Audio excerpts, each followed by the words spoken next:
Not that ngifugijima, but for the sake of my mental health, I need to jog every now and then. So asambeni u5 njengamanje ngizobuya ku6 before it gets dark. Asame sitshela ugogo ukuthi ngisaka ukugijima. Akakho. Ngiyabuya. Yebo.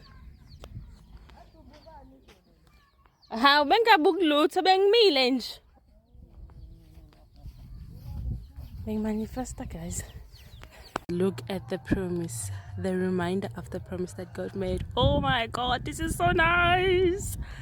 So njengamanje ngisezama uqeda i-anxiety because kunabantu egroundini and nginamahloni. So njengamanje ngisahamba nje, I'm taking a walk. So yeah, so we're gonna run together and let's do this thing.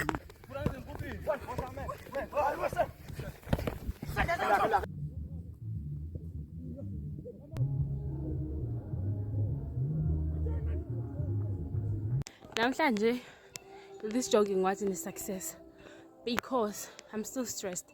Well, I'm not stressed, but my body. And most of the time when I go jog, I come back feeling much better, calm, ready to face the world. Namhlanje I'm coming back. But another thing I'm suspecting Uba, it's because I think I can jog. So that is why. So tomorrow same place, same time. In the Boraya, I think I need to get a kit. Jog.